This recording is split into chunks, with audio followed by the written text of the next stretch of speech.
Hi, this is the third scenario in third module, extracting path or file name from a full file path.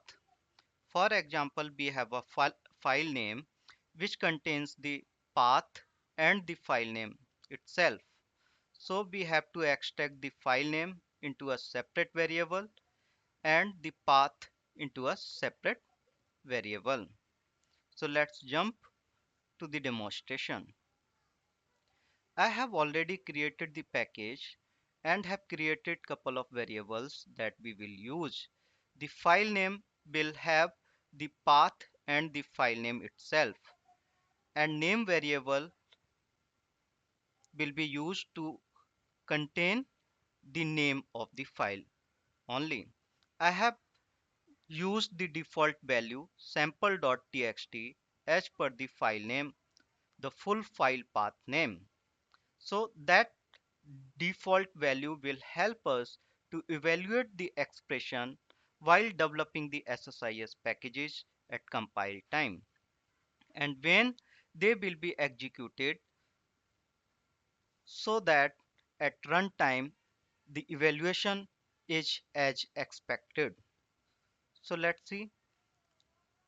I have used the for each loop to loop through a directory, and then I have used the expression task to get the file name, and then again an expression task to get the file path.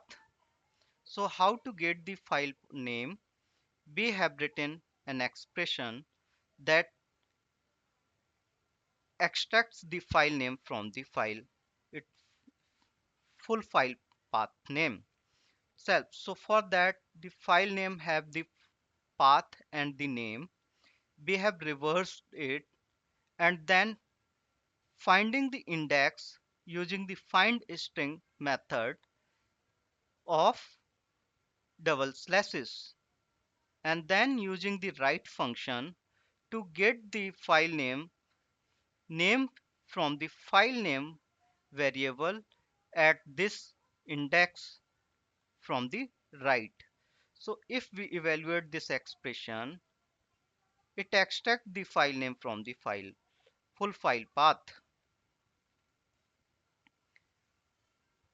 and to get the file path only we have to replace the name from the full file path name with blank, because this file name variable contains the path and the file name.